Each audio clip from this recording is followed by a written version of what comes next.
নমস্কার। কথায় কথায় কথামৃত অনুষ্ঠানের 480তম পর্বে আপনাদের স্বাগত। আপনারা এই অনুষ্ঠান দেখছেন প্রাণারাম বাংলা ইউটিউব চ্যানেলে, যেখানে সপ্তাহের প্রত্যেক দিন সম্প্রচারিত হয় এই কথায় কথায় কথামৃত অনুষ্ঠানটি। শুরুর সময় থাকে রাত্রি 9টা, আর কোষ্ঠীপাথর প্রাণারাম ইউটিউব চ্যানেলে প্রত্যেক সপ্তাহের শনিবার সম্প্রচারিত হয় শ্রী শ্রী মায়ের কথা। শুরুর সময় থাকে সন্ধে 6টা। এই অনুষ্ঠানে শ্রী শ্রী রামকৃষ্ণ কথামৃততে আমরা বিগত কয়েকটি দিন ধরে অবস্থান করছিলাম এবং আজকেও অবস্থান করব 23শে অক্টোবর 1885 প্রসঙ্গে। এই 23শে অক্টোবর 1885-তে আমরা দেখেছি যে শ্রীরামকৃষ্ণ উত্তর কলকাতার শ্যামপুকুর বাটিতে অবস্থান করছেন। তার শরীর খারাপ। ডাক্তার মহেন্দ্রলাল সরকার চিকিৎসার জন্য আগমন করেছেন। শ্রীরামকৃষ্ণের সঙ্গে ডক্টর সরকারের অসামান্য কথোপকথন হচ্ছিল। সন্ধ্যের দিকে ডাক্তারবাবু এসছেন ঠাকুর শ্রীরামকৃষ্ণকে দেখতে, কিন্তু দেখার প্রসঙ্গ যেন গৌণ হয়ে যাচ্ছে। মুখ্যত যেটি ঘটছে সেটি হচ্ছে শ্রীরামকৃষ্ণ কথা বলছেন, অমৃত বর্ষণ করছেন। সেদিন উপস্থিত ছিলেন ওখানে শ্রীযুক্ত গিরিশচন্দ্র ঘোষ মহাশয়, এবং তিনি একজন গায়ক শ্রীযুক্ত রামতারণ মহাশয়কে নিয়ে এসেছিলেন। এইরকম পরিবেশের মধ্যে আমরা গতকাল যে শুনছিলাম ডাক্তার সরকারের সঙ্গে শ্রীরামকৃষ্ণের অসামান্য কথোপকথন হচ্ছিল, শ্রীরামকৃষ্ণই বলছিলেন, ডাক্তার সরকার শ্রবণ করছিলেন মূলত। সেই সব হতে হতে যতটা শুনেছি আমরা, তারপরে কি হচ্ছে, তারপরে শ্রীযুক্ত রামতারণ গান গাইছেন। ওই জায়গাটিতে আজকে আমরা প্রবেশ করব শ্রী শ্রী রামকৃষ্ণ কথামৃততে, যার সূচনায় কথামৃতকার শ্রীযুক্ত মহেন্দ্রনাথ গুপ্ত বা শ্রীম বা মাস্টার মহাশয় উদ্ধৃত করেছেন, তব কথামৃতং তপ্ত জীবনং কবিভিরীড়িতং কল্মষাপহং শ্রবণমঙ্গলং শ্রীমদাততং ভুবি গৃণন্তি ये ভূরিদা জনাঃ।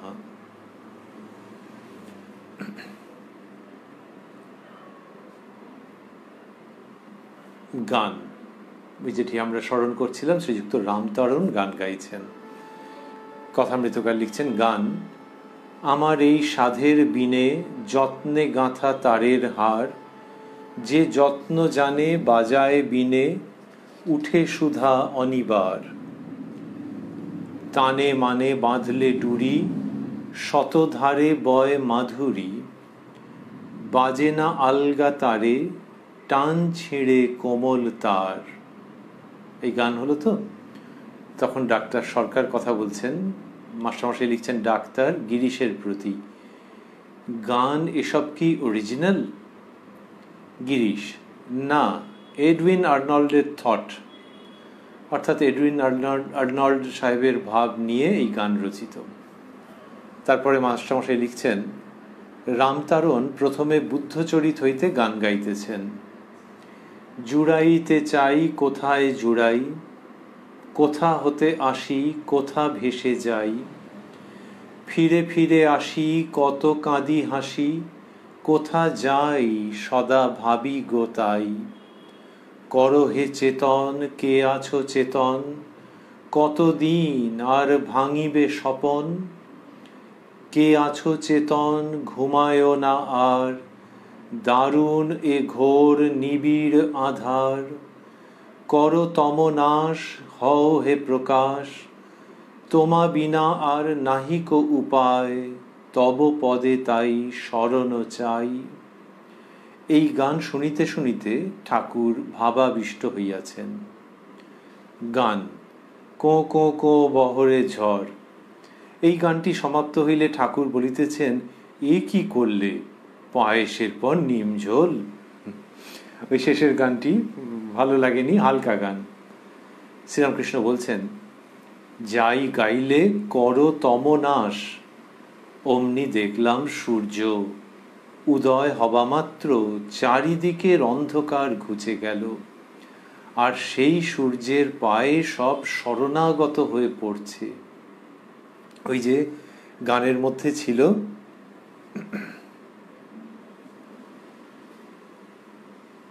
কর তমনাশ হও হে প্রকাশ, তোমা বিনা আর নাহিক উপায়, তব পদে তাই শরণ চাই।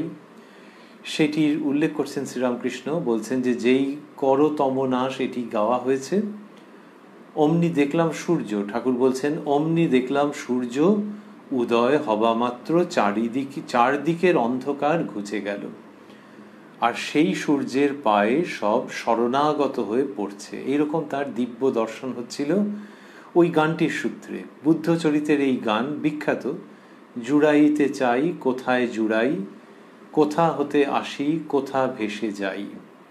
এটি স্বামীজিরও খুব পছন্দের, খুব প্রিয় গান ছিল। ঠাকুরের এরকম ভাবান্তর হয়েছে এই গান শ্রবণ করে। মাস্টারমশাই লিখছেন, রামতারণ আবার গাইতেছেন এক, দীন তারিণী দুরিত বারিণী, সত্ত্ব রজতম ত্রিগুণ ধারিণী, সৃজন পালন নিধনকারিণী, সগুণা নির্গুণা সর্বস্ব রূপিণী। দুই, ধর্ম করম সকলই গেল, শ্যামা পূজা বুঝি হলো না, মন নিবারিতে নারী কোনো মতে, ছি ছি কি জ্বালা বলো না। এই গান শুনিয়া ঠাকুর আবার ভাবাবিষ্ট হইলেন। রাঙা জবা কে দিলে তোর পায়ে মুঠো মুঠো, সম্ভবত এটি তৃতীয় গান যেটি শ্রীযুক্ত রামতারণ পরিবেশন করলেন। তারপরে মাস্টারমশাই লিখছেন, গান সমাপ্ত হইল, ভক্তেরা অনেকে ভাবাবিষ্ট, নিস্তব্ধ হইয়া বসিয়া আছেন। ছোট নরেন ধ্যানে মগ্ন, কাষ্ঠের ন্যায় বসিয়া আছেন। ছোট নরেন আমরা অনেকবার পেয়েছি কথামৃতের মধ্যে, শ্রীরামকৃষ্ণের বালক ভক্ত। মাস্টারমশাই লিখলেন, ছোট নরেন ধ্যানে মগ্ন, কাষ্ঠের ন্যায় বসিয়া আছেন। শ্রীরামকৃষ্ণ ছোট নরেনকে দেখাইয়া ডাক্তারকে, এ অতি শুদ্ধ, বিষয় বুদ্ধির লেশ এতে লাগে নাই। ডাক্তার নরেনকে দেখিতেছেন, এখনো ধ্যান ভঙ্গ হয় নাই, মানে ছোট নরেনের প্রতি ডাক্তারবাবুর মনোযোগ আকৃষ্ট হচ্ছে শ্রীরামকৃষ্ণের কথায়। আর ঠাকুর শ্রীরামকৃষ্ণ বললেন, এ অতি শুদ্ধ, বিষয় বুদ্ধির লেশ এতে লাগে নাই। যতটা শুনেছিলাম আমরা, তারপরে মনমোহন বাবু সেখানে রয়েছেন, শ্রীরামকৃষ্ণের অন্যতম ভক্ত। তিনি কথা বলছেন, মাস্টারমশাই লিখছেন, মনমোহন ডাক্তারের প্রতি সহাস্যে, আপনার ছেলের কথায় বলেন, ছেলেকে যদি পাই বাপকে চাই না। অমৃত, ডাক্তার মহেন্দ্রলাল সরকারের ছেলের নাম, তো সেই শ্রীযুক্ত অমৃত তার কথা মনমোহনবাবু ডাক্তারবাবুকে এরকম বলছেন যে ঠাকুর বলেন, ছেলেকে যদি পাই বাপকে চাই না। ডাক্তার, ওই তো, তাই তো বলি, তোমরা ছেলে নিয়েই ভোলো। এই যে ছেলে নিয়েই ভোলো, এর মানেটা কি? ডাক্তারবাবুর ছেলের কথা, তাহলে তোমরা ছেলে নিয়েই ভোলো, এটা হঠাৎ এরকম বহু বচনে ব্যাপকার্থে ব্যবহৃত হচ্ছে। মাস্টারমশাই বন্ধনীর মধ্যে লিখছেন একটি সিরিয়াস কথা, অর্থাৎ ঈশ্বরকে ছেড়ে অবতার বা ভক্তকে নিয়ে ভোলো। এইটা ডাক্তারবাবু সঙ্গে সঙ্গে টেনে দিয়েছেন। তা এটা ডাক্তারবাবু টেনে দিয়েছেন বোঝা গেল কি করে? মাস্টারমশাই বুঝছেন নিশ্চিত রূপে, সেই জন্য এরকম লিখলেন। ডাক্তার সরকারের আমরা আগে লক্ষ্য করেছি একাধিকবার যে অবতার তত্ত্ব তিনি গ্রহণ করতে চান না, তার আপত্তি আছে যে সচ্চিদানন্দ এই অবতারের রূপ নিয়ে আবির্ভূত হন, এসবগুলি তার পছন্দের নয়। আর ওই যে মানুষে অবতারের কথা বলে এবং সেই নিয়ে খুব আনন্দ আবেগ প্রকাশ করে, এসবগুলো তার একেবারেই পছন্দ নয়। সচ্চিদানন্দ সচ্চিদানন্দ। সেই জন্যে এখানে যখন ওই তাঁর সুপুত্রের কথা উঠেছে, তখন এই সুযোগে ডাক্তারবাবু এইটি বলে দিয়েছেন, হয়তো তাই তো বলি তোমরা ছেলে নিয়েই ভোলো। সেইখানে মাস্টারমশাই লিখলেন যে অর্থাৎ ঈশ্বরকে ছেড়ে অবতার বা ভক্তকে নিয়ে ভোলো। অর্থাৎ মাস্টারমশাই যেটি লিখছেন যে যাকে অবতার বলা হচ্ছে তিনি একজন ভক্ত বড়জোর, তার মধ্যেই তিনি আবির্ভূত, এইসব কেন? এইটা ডাক্তারবাবুর মনোভাব। শ্রীরামকৃষ্ণ কি সুন্দর ব্যাপারটিকে ঘুরিয়ে দিচ্ছেন। মাস্টারমশাই লিখছেন শ্রীরামকৃষ্ণ সহাস্যে, বাপকে চাই না তা বলছি না ডাক্তার, তা বুঝিছি, এরকম দু একটা না বললে হবে কেন? শ্রীরামকৃষ্ণের সঙ্গে এইরকম একটা আনন্দ ঘন, মজার, আন্তরিক, অন্তরঙ্গ সম্পর্ক প্রকাশিত হতে দেখা যাচ্ছে। মাস্টারমশাই লিখছেন শ্রীরামকৃষ্ণ, তোমার ছেলেটি বেশ সরল। শম্ভু রাঙামুখ করে বলেছিল সরলভাবে ডাকলে তিনি শুনবেনই শুনবেন। শ্রীযুক্ত শম্ভু মল্লিকের কথা বলছেন আর কি, রাঙামুখ করে মানে খুব বিশ্বাসের সঙ্গে বলেছিলেন। এইটা শ্রীরামকৃষ্ণের একটা বলবার ভঙ্গি। ওই যে বললেন তোমার ছেলেটি বেশ সরল, তারপরে কি হচ্ছে, শম্ভু মল্লিকের কথা উল্লেখ করলেন, করে বললেন যে রাঙামুখ করে বলেছিল সরলভাবে ডাকলে তিনি শুনবেনই শুনবেন। এটি তো শ্রীরামকৃষ্ণের উক্তি। শম্ভু মল্লিক সেটিতে বিশ্বাস করেছেন, হয়তো কিছুটা নিজেরও প্রত্যয় ছিলই, সেইগুলো মিশিয়ে তিনি বলেছেন। তো শ্রীরামকৃষ্ণ শুধু যে উপদেশ দিচ্ছেন তা নয়, মাঝে মাঝে রেফার করছেন যে এই বলেছিল, অমুক বলেছিলেন, এইসব। এটাতে করে কি হচ্ছে যে প্রসঙ্গের মধ্যে বৈচিত্র্য আসছে, এবং একটা ওই বৈচিত্র্যের জন্যই যেন গ্রহণ করবার প্রবণতা আরো বেড়ে যায়। যে একজন একটা না বলছেন, তার মাঝখানে বললেন যে অমুক বলেছিলেন, তখন আছে অমুক বলেছিলেন মানে কৌতূহল তৈরি হচ্ছে। এটা এক ধরনের শৈলী যেটা শ্রীরামকৃষ্ণ মাঝে মাঝে ব্যবহার করেছেন। এখানে সেরকম দেখা গেল। তিনি বললেন যে শম্ভু রাঙামুখ করে বলেছিল সরলভাবে ডাকলে তিনি শুনবেনই শুনবেন। তারপর বলছেন, তাহলে এই কথাটি কি হলো যে সরলভাবে ডাকলে তিনি শুনবেনই শুনবেন, তার মানে ভেতরে সংশয় না রেখে। তা সংশয় তো যদি কেউ সেই বস্তুলাভ না করে থাকে তাহলে তো সংশয় থাকতেই পারে, বা সংশয় আছে বলেই তো এইসব এত কাণ্ড কারখানা। শ্রীরামকৃষ্ণ যেটা বলছেন সেটার ভাবটি হচ্ছে যে সংশয় দু রকমের।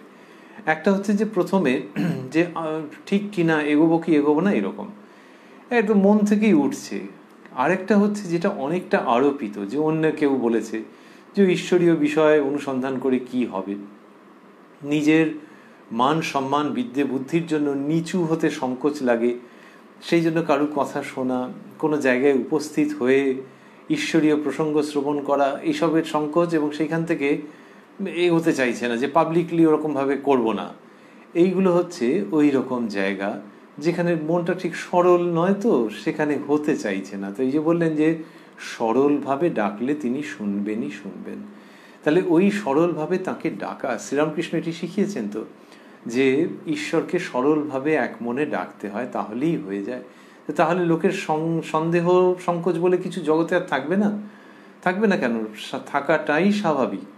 কিন্তু তার মধ্যে একবার ডেকে দেখো না, যে কোনো বিষয়েই তো ওটা হয়, যে একটা সংকোচ সন্দেহ থাকতে পারে। কেউ যদি বললে যে দিল্লি যাওয়ার কি চেন্নাই যাওয়ার একটা নতুন রাস্তা বেরিয়েছে, এটাতে অনেক সহজে হয়ে যায়, আমি গিয়েছিলাম, দেখছি 70% টাইমে হয়ে যাচ্ছে। এখন কেউ যদি প্রথমেই ওটা অবিশ্বাস করেন, তখন তাকে বলা হলো যে তুমি জিপিএস দেখো,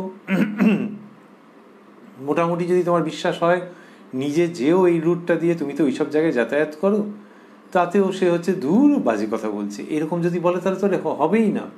তাকে তো একটা কোথাও বিশ্বাস করতে হবে, করে তো তারপর এগোতে হবে। যদি আরো 5 জনকেও জিজ্ঞেস করে, তাতেও কি বিশ্বাস পাকাপাকি হতে পারবে? নাও হতে পারে, যে 5 জনই ভুলভাল বলছে। তো সেই জন্য একটা না একটা বিশ্বাস থাকতেই হবে। ঈশ্বরের ক্ষেত্রে ওই সরলভাবে ডাকাটা ওই জন্যে যে এখানে বিক্ষেপ প্রচুর, মনে হতে পারে মাঝে মাঝে যে না, এই পথ ঠিক নয়, যারা বলেছেন তারা যথার্থ বলেননি, কিন্তু সেখানে আরেকটু ধৈর্য ধরে থাকো, এবং সেইভাবে যদি হয় তাহলে তিনি শুনবেনই শুনবেন, রাস্তা সুগম হয়ে যাবে। সেইটা শ্রীরামকৃষ্ণের ভাব। তারপরেই বললেন, শম্ভু মল্লিকের প্রসঙ্গটি তাকে উদ্ধৃত করে একরকম বলার পরেই বলছেন, ছোকরাদের অত ভালোবাসি কেন, ছোকরাদের অত ভালোবাসি কেন জানো? ওরা খাঁটি দুধ একটু ফুটিয়ে নিলেই হয়, ঠাকুর সেবায় চলে। জলো দুধ অনেক জাল দিতে হয়, অনেক কাঠ পুড়ে যায়। ছোকরারা যেন নূতন হাঁড়ি, পাত্র ভালো, দুধ নিশ্চিন্ত হয়ে রাখা যায়। তো তার আগে বললেন কি, যে কম বয়সী ছেলেদের কথা বলছেন, যে ছোকরারা ওরা খাঁটি দুধ একটু ফুটিয়ে নিলেই হয়, ঠাকুর সেবায় চলে। তাহলে এই খাঁটি দুধ একটুখানি ফুটিয়ে নিলেই হলো। আর জলো দুধ বলছেন অনেক জাল দিতে হয়, অনেক কাঠ পুড়ে যায়। তার মানে যার সংসারে আসক্তি খুব রয়েছে, সংসারের মধ্যে অনেকটা যিনি নিমজ্জিত হয়ে রয়েছেন, তাকে নিয়ে এগোনো, ঈশ্বরীয় প্রসঙ্গ করা মানে অনেক সময় নষ্ট, অনেক পরিশ্রম সেখানে। তা শ্রীরামকৃষ্ণ সেটা তো করেন, সংসারী মানুষের জন্য কত কথা তিনি বলেন। আর এখানে বলছেন যে ছোকরাদের তিনি বিশেষভাবে ভালোবাসেন, অর্থাৎ একটুখানি তাদেরকে এগিয়ে দিতে পারলেই তারা প্রচুর অগ্রগতি করে। একটুখানি তাদের অনুপ্রাণিত করে দিলে, একটুখানি তাদের ভেতরের ভাবটিকে উৎসাহিত করলেই তাদের বিপুল অগ্রগতি হয়। এটা বললেন। তারপর বলছেন, অন্য উদাহরণ আনছেন, ছোকরারা যেন নূতন হাঁড়ি, পাত্র ভালো, দুধ নিশ্চিন্ত হয়ে রাখা যায়। তাদের জ্ঞান উপদেশ দিলে শীঘ্র চৈতন্য হয়। বিষয়ী লোকদের শীঘ্র হয় না। দই পাতা হাঁড়িতে দুধ রাখতে ভয় হয়, পাছে নষ্ট হয়। এরকম বললেন তো, যে নতুন হাঁড়িতে কি হবে, দুধ নিশ্চিন্ত হয়ে রাখা যাবে। এবং বললেন তাদের জ্ঞান উপদেশ দিলে শীঘ্র চৈতন্য হয়। বিষয়ী লোকদের শীঘ্র হয় না। দই পাতা হাঁড়িতে দুধ রাখতে ভয় হয়, পাছে নষ্ট হয়। তাহলে ওই বিষয়ী লোকদের মাঝখানে ওটা করা যায় না। তাহলে দই পাতা হাঁড়ি, তাতে দুধ রাখলে দুধ কেটে যেতে পারে। সেরকমই ঈশ্বরীয় প্রসঙ্গ যদি সংসারময় ব্যক্তি, সংসারাচ্ছন্ন ব্যক্তি তার মধ্যে রাখা হয়, তাহলে সদ্ব্যবহার হয় না, বা সে ভুল বোঝে, উপযুক্ত ফল হয় না। আর ছোকরারা তার ভাষায় হচ্ছে নূতন হাঁড়ি, পাত্র ভালো, দুধ নিশ্চিন্ত হয়ে রাখা যায়। তোমার ছেলের ভিতর বিষয় বুদ্ধি কামিনী কাঞ্চন ঢোকে নাই। ডাক্তারবাবুকে এটা প্রশংসা করছেন, কিন্তু ডাক্তারবাবু নিচ্ছেন না সেই প্রশংসা না নেওয়ার দুটো কারণ হতে পারে। একটা হচ্ছে যে তিনি নিজে অত বড় সার্টিফিকেট দেওয়ার মতো কিছু দেখেননি, আর একটা হচ্ছে ভদ্রতা, যে তার পুত্রের প্রশংসা করছেন, তো ডাক্তারবাবু সেটা কাটিয়ে যাচ্ছেন। তো শ্রীরামকৃষ্ণ যখন বললেন তোমার ছেলের ভিতর বিষয় বুদ্ধি কামিনী কাঞ্চন ঢোকে নাই, তখন ডাক্তারবাবু বলছেন, মাস্টারমশাই লিখছেন, ডাক্তার বাপের খাচ্ছেন তাই এরকম বলেছেন। তারপর বলছেন বাপের খাচ্ছেন তাই, নিজের করতে হলে দেখতুম বিষয় বুদ্ধি ঢোকে কি না। শ্রীরামকৃষ্ণ, তা বটে, তবে কি জানো, তিনি বিষয় বুদ্ধি থেকে অনেক দূর, তা না হলে হাতের ভিতর। সরকার ও ডাক্তার দোকরির প্রতি আরেকজন ডাক্তারবাবু রয়েছেন, কামিনী কাঞ্চন ত্যাগ তোমাদের পক্ষে নয়, আপনারা মনে ত্যাগ করবে।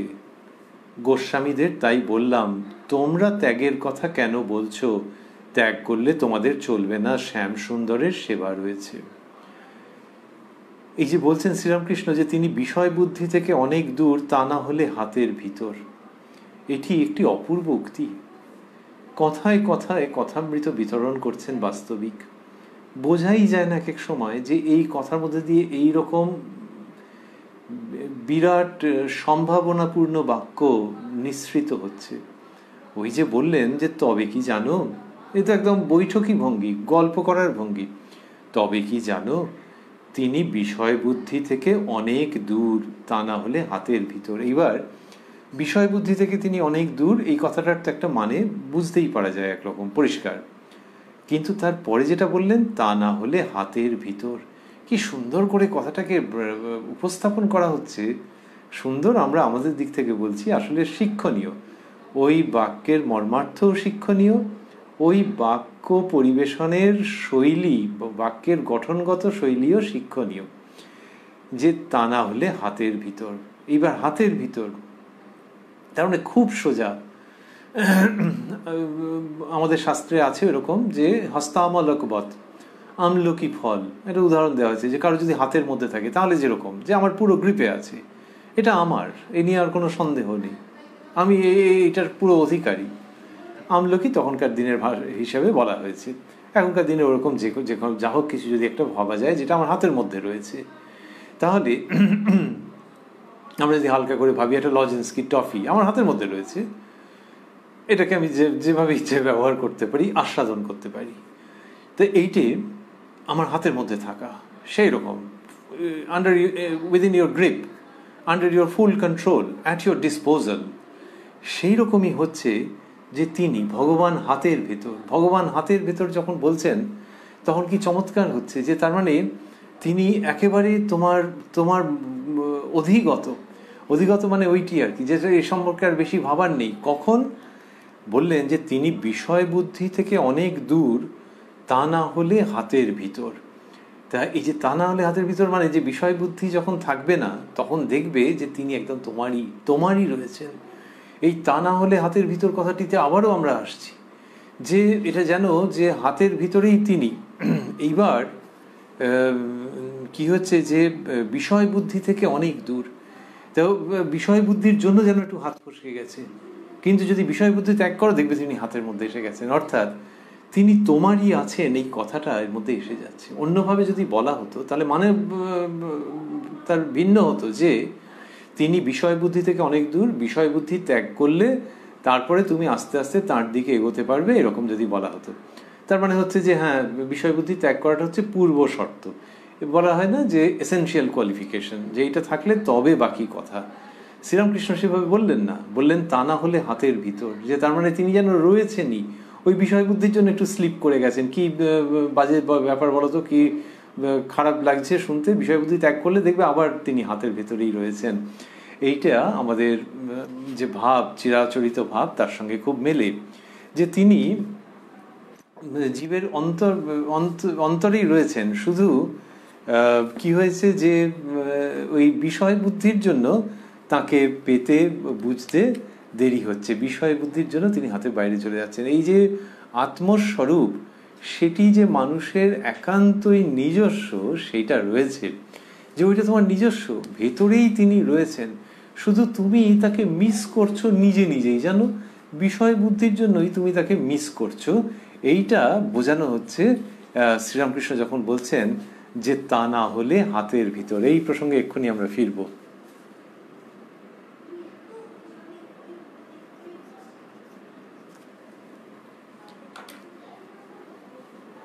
তা এটি বললেন যে, তারপর বললেন কামিনী কাঞ্চন ত্যাগ আপনাদের পক্ষে নয়, মানে গৃহী মানুষের কথা বলছেন। কামিনী কাঞ্চন ত্যাগ আপনাদের পক্ষে নয়, আপনারা মনে ত্যাগ করবে। কি সুন্দর যে ঈশ্বরীয় পথে যাওয়ার জন্যে যে কামিনী কাঞ্চন ত্যাগের কথা শ্রীরামকৃষ্ণ বলেন, সেটি এখানে বলছেন যে আপনাদের পক্ষে নয়। এটাতে চলে এলেন তিনি ওই প্রসঙ্গতে, যে সেটা সাধু সন্ন্যাসীর পক্ষে, যিনি পূর্ণ ত্যাগব্রতী, তার জন্যে কামিনী কাঞ্চন ত্যাগ আপনাদের পক্ষে নয়, আপনারা মনে ত্যাগ করবে। গোস্বামীদের তাই বললাম, তোমরা ত্যাগের কথা কেন বলছো? ত্যাগ করলে তোমাদের চলবে না, শ্যামসুন্দরের সেবা রয়েছে। তা শ্যামসুন্দরের সেবা রয়েছে মানে তারা ত্যাগ করবেন না মানে কি? তার মানে পূর্ণ ত্যাগ করবেন না। কিন্তু আসক্তি ত্যাগের কথা, বাসনা ত্যাগের কথা শ্রীরামকৃষ্ণ বারবারই বলেন। কিন্তু গৃহস্থ আশ্রম, সন্ন্যাস আশ্রম বলে তো আছে। তো এই পূর্ণ ত্যাগ এবং সন্ন্যাস আশ্রমকে বরণ, এইটা তোমাদের পক্ষে নয়, যেহেতু তোমাদের শ্যামসুন্দরের সেবা রয়েছে। এটি বলতে বলতে শ্রীরামকৃষ্ণ সন্ন্যাসীর যেটি করণীয় সেটিতে আসবেন, আমরাও যাব সেখানে।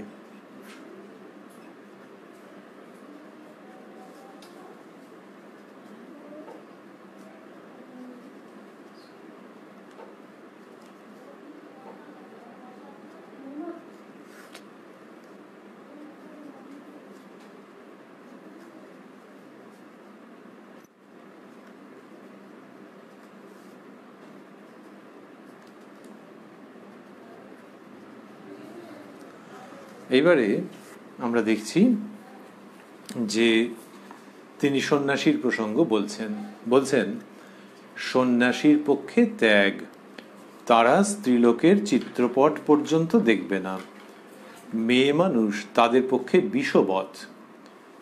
এরকম জায়গাতে চলে এলেন ওই সন্ন্যাসীর আদর্শের জায়গায়। এইটি আমরা খেয়াল রাখছি যে আমরা রয়েছি তো 23শে অক্টোবর 1885 প্রসঙ্গে।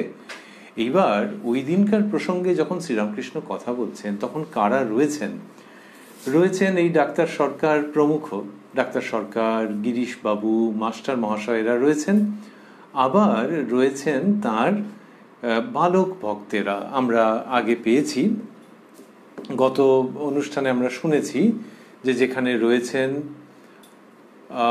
লাটু, শশী, শরৎ প্রমুখ, তো এরা উত্তরকালে সন্ন্যাসী। তো শ্রীরামকৃষ্ণ যখন বলছেন তখন এই গৃহী মানুষের কথাও থাকছে, সন্ন্যাসী মানুষের কথাও থাকছে, বা যিনি সন্ন্যাস জীবনকে বরণ করতে চলেছেন তার কথাও থাকছে। আজকেই 23শে অক্টোবর 1885-তে আমরা দেখছি ভবিষ্যতের ত্যাগব্রতী যারা, তারা কয়েকজন রয়েছেন। কিন্তু এছাড়াও আমরা আগে দেখেছি যে শ্রীরামকৃষ্ণ যখন এরকম প্রসঙ্গ করেন, অনেক সময় গৃহী মানুষের কাছেও তিনি বলেছেন এবং সন্ন্যাসীর আদর্শের কথা বলেছেন। সেটি হচ্ছে দুটো কারণে, আমরা আগেও স্মরণ করেছি। এক হচ্ছে সন্ন্যাসীর আদর্শের কথা বললে প্রসঙ্গটি সম্পূর্ণতা পাচ্ছে, আরেকটি হচ্ছে যে ভবিষ্যতে যারা এই কথামৃত অধ্যয়ন করবেন তাদের মধ্যে বিভিন্ন রকমের মানসিকতার মানুষজন থাকবেন, তাদের নিজ নিজ সংস্কার মতো এই কথাগুলিকে তারা গ্রহণ করবেন। আরেকটিও কারণ থাকছে, সেটা হচ্ছে যে সন্ন্যাসীর যে আদর্শ বা সন্ন্যাস আশ্রমের যে আদর্শ, সেগুলিও এর দ্বারা চিহ্নিত হয়ে যাচ্ছে, তার উপরে বিশেষ গুরুত্ব আরোপিত হচ্ছে এবং কথামৃতের মাধ্যমে সেগুলি লিপিবদ্ধ হয়ে থাকছে, ডকুমেন্টেড হয়ে থাকছে। শ্রীরামকৃষ্ণের এই মনোভাব। বলছেন শ্রীরামকৃষ্ণ, সন্ন্যাসীর পক্ষে ত্যাগ, তারা স্ত্রীলোকের চিত্রপট পর্যন্ত দেখবে না, মেয়ে মানুষ তাদের পক্ষে বিষবৎ, অন্তত 10 হাত অন্তরে, একান্ত পক্ষে 1 হাত অন্তরে থাকবে, হাজার ভক্ত স্ত্রীলোক হলেও তাদের সঙ্গে বেশি আলাপ করবে না। এটি শ্রীরামকৃষ্ণ এইরকমভাবে বলছেন, বলে তারপরে আবার বললেন ওইটির সঙ্গে সঙ্গে ইন ফার্দারেন্স, এমনকি সন্ন্যাসীর এরূপ স্থানে থাকা উচিত যেখানে স্ত্রীলোকের মুখ দেখা যায় না বা অনেক কাল পরে দেখা যায়। তাহলে এটি বলছেন যে সন্ন্যাসীর পক্ষে ত্যাগ, সন্ন্যাসীর পক্ষে ত্যাগ, তাহলে গৃহীদেরও তো ত্যাগের কথা বলেন, এখানে ত্যাগ শব্দটি বলছেন মানে পূর্ণ ত্যাগের কথা বলছেন। বোঝাই যাচ্ছে প্রসঙ্গ থেকে, সন্ন্যাসীর পক্ষে ত্যাগ, তারা স্ত্রীলোকের চিত্রপট পর্যন্ত দেখবে না, তার মানে ছবিও দেখবে না, তারা স্ত্রীলোকের ছবি দেখবেন না। আচ্ছা, সন্ন্যাসীর জন্য এত রকম কেন? সন্ন্যাসী তো, তার আবার ভয় কি? শ্রীরামকৃষ্ণ দেখাচ্ছেন যে দুটো দিক দিয়ে। প্রথমত হচ্ছে ভয় প্রসঙ্গটা আসছে কেন? ভয় এই জন্যই যে যিনি যে পথ অবলম্বন করছেন সেই পথের বিপরীত কিছু যদি তাকে আকৃষ্ট করে এবং তিনি পথভ্রষ্ট হয়ে যান, তাহলে তো সেটা দুঃখের। যে খেলোয়াড় হতে চাইছে আর লোকে বলে যে এই চেহারাটা কি করেছিস, দেখি খাওয়া দাওয়া কন্ট্রোল কর, তাহলে খাওয়া দাওয়া কন্ট্রোল করবে, সংযম, এসব কোত্থেকে এলো ওই জন্যই যে এ খেলোয়াড় হতে চায় না। যদি হতে চাইতো তাহলে এতগুলো কথা বলতাম না, এরকম শাসনের ভঙ্গিতে বলতাম না। এই তো জগতের নিয়ম এবং ঠিক ঠিক সেই জন্যে সন্ন্যাসী যিনি, তিনি যাতে ওরকম না হয়ে যান। তাহলে খেলোয়াড় যে, সেও দুধ দাঁড়িয়ে খাচ্ছে, আগেও খেতো এখনও খাচ্ছে, বা ইদানিং একটু খাবার লোভ বেরিয়ে গেছে, না না তুই তো খেলোয়াড় হবি, ঠিক কি না? সে বলে হ্যাঁ। তাহলে যে পথে যিনি থাকবেন বলে সংকল্প করেছেন সেই পথের থেকে অন্যদিকে চলে যাওয়া মানেই হচ্ছে ভয়। যে খেলোয়াড় ভাবছেন যে আবার লোভে পড়ে যাবো না তো, নেমন্তন্ন বাড়ি না, এই নেমন্তন্ন বাড়িতে গেলেই না নিজেকে কন্ট্রোল করতে পারি না, এই একটা ভয় আছে। তাহলে ভয়টা ওই জন্য। তাহলে সেইটি এবারে সন্ন্যাসীর জন্য তাই ওটা সতর্ক হতে হবে। কি সতর্ক হতে হবে, কিভাবে সতর্ক হতে হবে, এটা ওই রকমই। এমনকি যিনি ভালো খেলোয়াড়, আমরা যদি খেলোয়াড়ের উদাহরণ দিই, অন্যান্য বিভিন্ন নেশায় এবং পেশায় যেখানে যার অনুরাগ আছে, যেসব শৈলীতে একই রকমভাবে খাটবে, যে খেলোয়াড় ভাববেন কি, যে বন্ধু বান্ধব যদি বলেন চ চ চ চ চ অমুক জায়গায় যাই, ওখানে গিয়ে হেভি খাওয়া দাওয়া হবে, তোকে খেতে হবে না, তখন সে বলবে যে না আমি যাব না, গেলেই আবার ওই লোভের মধ্যে পড়ে যাব, দেখ আমি যাব না, ও আমাকে ছাড়, আমি তোদের সঙ্গে এখানে বসে গল্প করবো 3 ঘন্টা ধরে, ওখানে খেতে যাব না, বা ওই খাওয়ার জায়গাতেই যাব না। বলে তোর ভয় কি রে? বলে না তার ভয় আছে, কারণ জানছে ওখানে গেলে আবার বন্ধু বান্ধবের পাল্লায় পড়ে 4টি ফাস্ট ফুড খাওয়ার ইচ্ছে হবে, হলে একদম গেল, আর 2 দিন বাদে ম্যাচ আছে। তাই সেরকমই শ্রীরামকৃষ্ণ শেখাচ্ছেন ঠিক ওই জায়গাতে যে কি কি অবলম্বন করতে হবে। এখন খেলোয়াড়ের পক্ষে ওই যে খাবার দাবার ত্যাগ করবে সেটা বুঝতে তার সময় লাগতে পারে, কয়েকবার হয়তো ওরকম না করে ভুগেছে, তারপর খেলা সাফার করেছে, সেটা সময় লাগতে পারে। আর এই ধর্মক্ষেত্রে তো সবচেয়ে প্রয়োজনীয় প্রসঙ্গ এবং কঠিন প্রসঙ্গ, যে মনের মধ্যে যে সমস্ত ভাবগুলো খুব প্রবল হয়ে থাকার সম্ভাবনা বা আশঙ্কা, সেইগুলোর সঙ্গে কীরকমভাবে তুমি ডিল করবে, সেগুলোকে কিভাবে তুমি নিয়ন্ত্রণে রাখবে, তোমার জীবনে সেগুলোর অবস্থান কীরকম হবে, সেগুলোর প্রতি তোমার মনোভাব কী হবে, এইটা যখন শ্রীরামকৃষ্ণ বলছেন তখন বোঝাই যাচ্ছে যে this is no ordinary issue. সন্ন্যাসীর পক্ষে ত্যাগ, তারা স্ত্রীলোকের চিত্রপট পর্যন্ত দেখবে না, ওই কারণে আর কি বলা হচ্ছে যে ছবি দেখবে না। আবারও আমরা ভাবছি যে কেউ যদি বলেন যে ওরে বাবা, স্ত্রীলোক কি ওই রকম যে তার ছবি পর্যন্ত দেখা যাবে না? আমরা বিগত পর্বে স্মরণ করেছি যে শ্রীরামকৃষ্ণ স্ত্রীলোককে, নারী জাতিকে কি চোখে দেখেছেন, আগের পর্বেই আমরা সেটি স্মরণ করেছি সানন্দে এবং একটু বিশদে, যে স্ত্রীলোককে তো তিনি যেভাবে দেখেছেন অতুলনীয়। স্ত্রীলোকের সবচেয়ে বড় যেন তিনি শুভানুধ্যায়ী এরকমই মনে হয় মেয়েদের। কিন্তু পুরুষ মানুষ যখন সাধনা করতে চাইছেন তখন তাকে স্বাভাবিকভাবে ওইটার সম্পর্কে সতর্ক করছেন যে ওই দিকটাতে খুব সাবধান, এবং স্ত্রীলোকের সম্পর্কে বলছেন যে তবে স্ত্রীলোকের চিত্রপট পর্যন্ত দেখবে না। এইটা বলছেন শ্রীরামকৃষ্ণ। চিত্রপট দেখলে কি হবে? মনের মধ্যে অন্যরকম ভাব উঠতে পারে। কার? যার মন এখনো তৈরি হয়নি। আর যার মন হয়ে গেছে, সেই প্রসঙ্গে আসছে শ্রীরামকৃষ্ণ পরমহংসের কথা। তিনি দেখছেন একদিন দক্ষিণেশ্বরে বকুলতলার ঘাটে নীল বসন পরা একটি মেয়ে দাঁড়িয়ে আছে। বোঝাই যাচ্ছে, এই এখনকার ভাষায় বলে কোন পাড়ার মেয়ে, কি তার হাবভাব, কি তার উদ্দেশ্য, সেটা শ্রীরামকৃষ্ণ ওইটাই দিয়েই বুঝিয়ে দিয়েছেন যে নীল বসন পরা দেখা মাত্র মা সীতার উদ্দীপন। মা সীতার উদ্দীপন। তো নীল বসন পরা যে কোনো মেয়ে হলেই খারাপ নাকি? তা নয়, কিন্তু তখনকার দিনে ওই রকম মেয়ে দাঁড়িয়ে আছে বকুলতলার ঘাটে, এমনিতে হওয়ার কথা নয়। তো যেভাবেই হোক না কেন, যে কোট আনকোট পাড়ারই হোক না কেন, শ্রীরামকৃষ্ণ তাকে দেখা মাত্র মা সীতার উদ্দীপন হচ্ছে, যে অশোক কানন থেকে মুক্তির পর রামচন্দ্রের সঙ্গে তিনি প্রত্যাবর্তন করছেন। মানে জননী সীতাদেবীর সবচেয়ে আনন্দের মুহূর্তগুলোর মধ্যে একটির উদ্দীপন হচ্ছে ওই নীল কাপড় পরা মেয়েটিকে দেখে।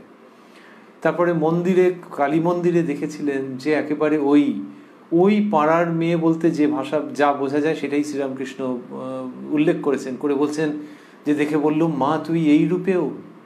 তো শ্রীরামকৃষ্ণ মেয়েদেরকে যেভাবে দেখেছেন সে তো অন্য রকম, অসামান্য। কিন্তু যিনি সন্ন্যাস জীবন যাপন করছেন এবং যার ভেতরটা এখনো পুরোপুরি তৈরি হয়ে ওঠেনি, তাকে তিনি ওইভাবে সতর্ক করছেন যে এই স্তরের সতর্কতা থাকতে হবে। তারা স্ত্রীলোকের চিত্রপট পর্যন্ত দেখবে না। মেয়ে মানুষ তাদের পক্ষে বিষবৎ। মেয়ে মানুষ তাদের পক্ষে বিষবৎ। তাহলে মেয়েরা বিষ না, যিনি সন্ন্যাসী, তাহলে তার ভেতরে যে সম্ভাবনাটা তৈরি হচ্ছে, ওই সম্ভাবনা যখন পূর্ণরূপে তৈরি হবে তখন তিনি মেয়েদের দেবী রূপে দেখবেন। কিন্তু সেটা তো শুধু কথার কথা নয়, অন্তরের গভীরতম অনুভূতির মধ্যে থাকবে। যখন রাজরানী থেকে ঘুঁটেকুড়নি পর্যন্ত সকলের মধ্যে দেবীকে প্রত্যক্ষ করবেন তিনি।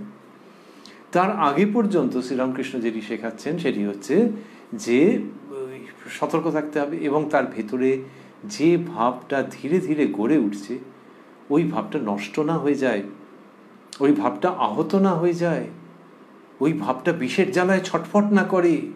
সেইখানেই বলছেন মেয়ে মানুষ তাদের পক্ষে বিষবৎ। সুতরাং এটা ওই চলার পথে, আবারও স্মরণ করছি, অভীষ্টে উপনীত হয়ে তখন তো মেয়ে পুরুষ জগৎকে দেখবার দৃষ্টি সম্পূর্ণরূপে বদলে যাবে। শ্রীরামকৃষ্ণ বলে চলছেন অন্তত 10 হাত অন্তরে, একান্ত পক্ষে 1 হাত অন্তরে থাকবে, মানে ওই গ্যাপ রেখে থাকবে। 1000 ভক্ত স্ত্রীলোক হলেও তাদের সঙ্গে বেশি আলাপ করবে না। ভক্ত স্ত্রীলোক, তার সঙ্গে বেশি আলাপ করবে না। এর মধ্যে স্ত্রী জাতির প্রতি একটা প্রচ্ছন্ন অপূর্ব সম্মান প্রদর্শন আছে। সেটা হচ্ছে 1000 ভক্ত স্ত্রীলোক। তাহলে এই যে ভক্ত স্ত্রীলোক, 1000 ভক্ত স্ত্রীলোক, I will tell it 1000 times, তাহলে 1001th টাইমে কি অন্য কিছু বলবার আছে? যে কিন্তু না, তা নয়। 1000বার এবং প্রত্যেকবার এটা বলা যে ভক্ত স্ত্রীলোক, কিন্তু তবুও, আবার তবুও কি হলেও তাদের সঙ্গে বেশি আলাপ করবে না। তার মানে যিনি আলাপ করছেন তার মনের মধ্যে আশঙ্কা থাকতে পারে, সেই রকম অবস্থা থাকতে পারে, তিনি প্রভাবিত হয়ে যেতে পারেন। আসলে বাইরের জগতে এমনি ভাবতে গেলে দেখা যাবে যে বাইরের জগতের যে প্রভাব সেইটা বড় না মনটা বড়? তাহলে একজন মানুষের সঙ্গে আরেকজনের যে সম্পর্ক, ধরা যাক একটা রোমান্টিক সম্পর্ক একজনের সঙ্গে আরেকজনের, সেই আরেকজন কি রোমান্টিকতায় ভরা নাকি? তা আবার হয়? তার ভাই, তার বোন, তার পিতা, তার মাতা। তাহলে সুতরাং ওই রোমান্টিকতাটা কোথায় আছে? আছে অপর পক্ষের মনের মধ্যে। সুতরাং ওই পুরোপুরি বাইরের প্রভাব এটা ঠিক নয়, বাইরের একটা কিছু আর ভেতরের মনোভাব, এই সবটার রসায়নে তৈরি। তো সেই জন্যে 1000 ভক্ত স্ত্রীলোক, অর্থাৎ ওখানে কোনো কিন্তু নেই, কিন্তুটা এই তরফে যেন যে তাহলেও বেশি আলাপ করবে না, যে ভেতরে কি আছে জানো না তো, সেই জন্য বেশি আলাপ করবে না। শ্রীরামকৃষ্ণের কথাগুলি এত তীক্ষ্ণ, তীব্র, কিন্তু কাউকে আহত করে না। নারী পুরুষ উভয়কে পুনর্গঠিত করে দেয় তাদের স্বস্বরূপে। এমনকি স্ত্রীলোকের, শ্রীরামকৃষ্ণ আরো বলছেন, এমনকি স্ত্রীলোকের এরূপ স্থানে থাকা উচিত, এমনকি সন্ন্যাসীর এরূপ স্থানে থাকা উচিত যেখানে স্ত্রীলোকের মুখ দেখা যায় না বা অনেক কাল পরে দেখা যায়। এটি বলছেন, শুনছেন তার বালক ভক্তেরা, শুনছেন অন্যরা, যে এরূপ স্থানে থাকা উচিত যেখানে স্ত্রীলোকের মুখ দেখা যায় না।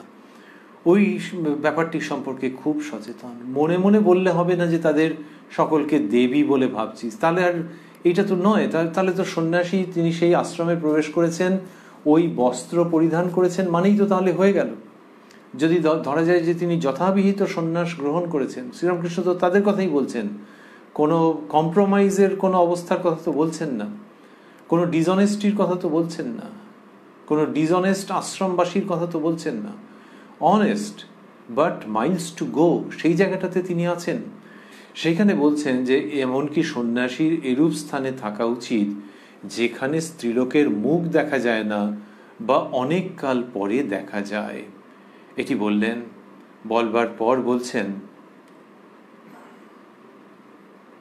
যে তাহলে অনেক কাল পরে দেখা যায় ওটা ওই জন্য। আচ্ছা, এটা কি বাস্তবে সম্ভব? এই প্রশ্ন অন্যরকম। শ্রীরামকৃষ্ণ যখন এই আদর্শের কথা এবং সেই আদর্শবান পুরুষদের কথা বলছেন, এখানে পুরুষদের কথা বলছেন, বোঝাই যায় যে সন্ন্যাস জীবন নারীর ক্ষেত্রে যখন, সেখানেও তার অনুরূপ উপদেশ ছিল, আছে এবং থাকবে। এবারে কামিনী কাঞ্চন তিনি বলতেন, তো এবারে কাঞ্চনের প্রসঙ্গ আসছে। বলছেন, টাকাও সন্ন্যাসীর পক্ষে বিষ। টাকা কাছে থাকলেই ভাবনা, অহংকার, দেহের সুখের চেষ্টা, ক্রোধ এইসব এসে পড়ে, রজগুণ বৃদ্ধি করে। আবার রজগুণ থাকলেই তমগুণ। তাই সন্ন্যাসী কাঞ্চন স্পর্শ করে না। কামিনী কাঞ্চন ঈশ্বরকে ভুলিয়ে দেয়। শ্রীরামকৃষ্ণ কি স্পর্শ করতেন? খুব মুশকিল ছিল ওর পক্ষে। এক একটা সময় এমন গেছে যেখানে টাকা স্পর্শ করা তো দূরস্থান, ধাতুর কোনো বস্তু স্পর্শ করলেই হাতে শিঙি মাছে কাঁটা মারার মতো কনকন করতো একেবারে। তো ওটার সঙ্গে কোনো সংস্রব রাখবেন না, শ্রীরামকৃষ্ণ এটাই বলছেন। সন্ন্যাসী, টাকাও সন্ন্যাসীর পক্ষে বিষ। টাকা কাছে থাকলেই ভাবনা, অহংকার, ভাবনা যে ওই টাকাটা কিভাবে ব্যবহার হবে, কাকে দেবো, কি করব না করব, অমুক চাইছে ঘন ঘন, দেবো না এখন, পরে দেখা যাবে, এইসব অহংকার, ধনের অহংকার, দেহের সুখের চেষ্টা। টাকা থাকলেই দেহের সুখের চেষ্টা থাকবে, এটা একবারে অবধারিত। সেটা ওই 1885-তে তিনি বলছেন, আর 2021-এ মনে হয় আরও মানুষের বুঝতে সুবিধে বা হাড়ে হাড়ে বুঝতে সুবিধে, যে টাকা বেশি থাকলেই দেহের সুখ। বিভিন্ন জায়গা থেকে বিভিন্ন রকমের পণ্য, সেগুলোর সম্পর্কে উচ্চকিত ঘোষণা আসতে আরম্ভ করবে যে আপনি এইটা ব্যবহার করুন, এটা ব্যবহার করুন, শুধু তাই নয়, এটা ছাড়া আপনি বেঁচে আছেন কি করে, এরকম জায়গায় এসে যায়। তো যিনি ব্যবসা করছেন, কিন্তু যে মানুষ এই পথ অবলম্বন করছেন, তার পক্ষে টাকা থাকা মানেই দেহের সুখের চেষ্টা। ক্রোধ এইসব এসে পড়ে। ক্রোধ হচ্ছে যে উনি টাকা কাউকে কিছুভাবে দিতে চাইছেন, সেটার পথে যখন বাধা হচ্ছে, আরেকজন বলছেন না এরমভাবে না দিয়ে ওরমভাবে, তখন ক্রোধ হচ্ছে। তারপরে হলো আরেকটা লোককে উনি গুড মর্নিং বললেন, সে লোকটা অন্যদিকে তাকিয়ে চলে গেল, বলে তুই কে রে, তোর কত পয়সা তোর আছে যে তুই আমাকে উপেক্ষা করে চলে গেলি, এইরকম সমস্ত। তো শ্রীরামকৃষ্ণ বলছেন যে টাকা কাছে থাকলে এই সব এসে পড়ে। রজগুণ বৃদ্ধি করে, আবার রজগুণ থাকলেই তমগুণ। তাই সন্ন্যাসী কাঞ্চন স্পর্শ করে না, কামিনী কাঞ্চন ঈশ্বরকে ভুলিয়ে দেয়। এইগুলি বলছেন ডাক্তার সরকারকে। ডাক্তার সরকার শ্রীরামকৃষ্ণের চিকিৎসা করতে এসছেন, আর এই ভবরোগ বৈদ্য শ্রীরামকৃষ্ণ মানুষের ভেতরের অশুভ সংস্কারের নিরাময় করছেন। বলছেন তোমরা জানবে যে টাকাতে ডাল ভাত হয়, পরবার কাপড়, থাকবার একটি স্থান হয়, ঠাকুরের সেবা সাধু ভক্তের সেবা হয়। ঠাকুরের সেবা মানে ইষ্ট দেব বিগ্রহ, আর সাধু ভক্তের সেবা হয়। এই হচ্ছে টাকার উপযোগিতা। কি সুন্দর করে বলে যাচ্ছেন, কিন্তু জীবনের মহামূল্যবান উপদেশ। টাকা কিভাবে সঞ্চয় করে বাড়াতে হয় তার অনেক রকমের পরামর্শ পাওয়া যায়, কিছু বিনামূল্যে, কিছু কনসালটেন্সি ফিস দিয়ে। কিন্তু অল্পে সন্তুষ্ট থাকা, অল্প টাকায় অল্প ধনে সন্তুষ্ট থাকার পরামর্শ সে চট করে পাওয়া যায় না। তবে হ্যাঁ, পেতে গেলে পয়সা খরচা করতে হয় না, এই শ্রী শ্রী রামকৃষ্ণ কথামৃতের মধ্যে ভুরি ভুরি পাওয়া যায়। বলছেন তোমরা জানবে যে টাকাতে ডাল ভাত হয়, তার মানে টাকার উপযোগিতা আছে। গৃহী মানুষের কাছে বলছেন টাকাতে ডাল ভাত হয়, পরবার কাপড়, থাকবার একটি স্থান হয়। হিন্দিতে বলা হয় রুটি কাপড়া ওর মাকান। তো এগুলো হয়। আচ্ছা, ওগুলো যে হয় তাহলে তো ওখান থেকেই তো চলে এলো সংসার জীবন, গারস্থ জীবন, কামনা বাসনা। ওইটা হচ্ছে যে এমনিতে যেটা বলা হয় বেঁচে পড়তে থাকার জন্য, মোটামুটি ঠিকঠাক বেঁচে পড়তে থাকার জন্য। তাহলে সেটা কি জন্য? শুধুই বেঁচে পড়তে থাকা না, সেটা হচ্ছে ঈশ্বর লাভের জন্য। এই মানব শরীর ঈশ্বর লাভের জন্যে। তা সেইটি যাতে করে মিনিমাম যেটুকুনি যা দরকার সেটুকুনি করলে, তাহলে ম্যাক্সিমাম করতে বাধা কি? ম্যাক্সিমাম করলেই অন্যদিকে চলে যাবে। মিনিমাম যেটুকুনি যা থাকা, খাওয়া, বাসস্থান, পরনের কাপড়, সেইটা করে এইবার ঈশ্বরেতে মন দিতে হবে। শ্রীরামকৃষ্ণ বলছেন যে ঈশ্বর দর্শনই মানুষ জীবনের উদ্দেশ্য। তাই এখানে বলছেন যে টাকাকে তিনি একেবারে অগ্রাহ্য করছেন না। কেনই বা করবেন? তোমরা জানবে যে টাকাতে ডাল ভাত হয়, পরবার কাপড়, থাকবার একটি স্থান হয়। তারপর কি সুন্দর করে বলছেন ঠাকুরের সেবা। তাহলে যে মানুষ ঈশ্বরীয় পথে এগোচ্ছে তার তো একটা ভগবানকে নিয়ে তো একটা কিছু ব্যাপার থাকবে। যেখানে মন্দির আছে, আশ্রম আছে, সেখানে সে কিছু টাকা দিচ্ছে, দান করছে বলা হয়, দিচ্ছে বললেও হয়। কারণ দান করলে যেন আমি দিলাম এরকম ভাব অনেক সময় এসে যায়। কে কাকে দেয় তাঁরই ইচ্ছাতে ওটি দেওয়া, তো কে কাকে দান করে। আর যদি ভাবি যে একেবারে পূর্ণ অহং সরিয়ে রেখে কেউ করছেন, তাহলে দিচ্ছেন, দান করছেন, কোনোটাই ভাবতে অসুবিধা নেই। তা সেখানে ঠাকুরের সেবা, এটা করে সেই মানুষের মনে আনন্দ হয়। অনেকে বলেন যে টাকার সদ্ব্যবহার হচ্ছে যে একটা পরিমাণ টাকা ওই থাকা, খাওয়া, আত্মীয় স্বজন যাদের দায়িত্ব স্বীকার করেছে তাদের জন্য খরচ করা হচ্ছে, সেটা হলো। আর একটা অংশ ওই ঠাকুরের সেবায় দেওয়া হচ্ছে। বললেন সাধু ভক্তের সেবা হয়, যে সাধু ভক্তদের জন্য, যে তারা সাধু, তিনি আলাদা করে উপার্জনের চেষ্টা করছেন না, কিছুই চেষ্টা করছেন না, তাহলে তার চলবে কি করে? তাহলে গৃহী মানুষ তার জন্য কিছু দিচ্ছেন। সাধু ভক্ত মানেও তাই, যে যারা আলাদা করে উপার্জনের বিশেষ চেষ্টা নেই, তাহলে তাকেও একটু সাপোর্ট দেওয়া দরকার। তাহলে ঠাকুরের সেবা, দেব বিগ্রহ মন্দির, সাধু ভক্ত, এদের সেবার জন্য, এইসবের জন্য টাকা, এটি শেখাচ্ছেন। তারপর বলছেন জমাবার চেষ্টা মিথ্যা। খুব উচ্চাঙ্গের কথা বলছেন। আমরা আবারও স্মরণে রাখছি যে ডাক্তার সরকার প্রমুখ শ্রবণ করছেন। জমাবার চেষ্টা মিথ্যা। অনেক কষ্টে মৌমাছি চাক করে, অনেক কষ্টে মৌমাছি চাক তৈয়ার করে, আর একজন এসে ভেঙে নিয়ে যায়। বলছেন ওই যে জমাতে গিয়ে তো এরকম হচ্ছে অবস্থা।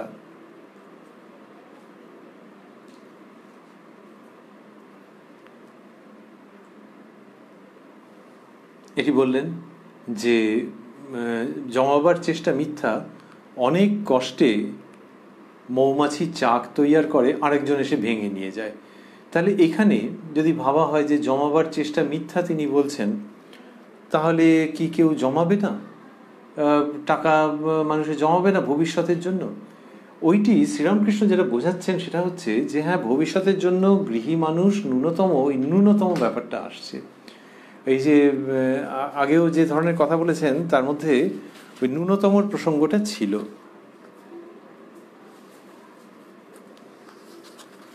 আগে যেটা বলছেন তার মধ্যে ন্যূনতমর প্রসঙ্গটা ছিল, সেটাই এখানে কিন্তু নিহিতার্থ। ওই যে বললেন যে জমাবার চেষ্টা মিথ্যা, তার মানে হচ্ছে যে ন্যূনতম যেটুকুনি সেভিংস, যে একেবারে যে কিছু জমাচ্ছে না, সঞ্চয় করছে না, তাহলে তো মুশকিল। গৃহী ব্যক্তি অল্প অল্প সঞ্চয় নিশ্চয়ই করবে, কিন্তু সেটাও যে ওই যেটুকুনি না সঞ্চয় করলেই নয়, সেইটুকুনি সে সঞ্চয় করছে, আর মূলত ঈশ্বরের ইচ্ছার উপরে সে নির্ভর করছে। তো এইটা শ্রীরামকৃষ্ণ বলছেন যে সেটাতে আসছেন। কিভাবে আসছেন আমরা এক্ষুনি দেখব।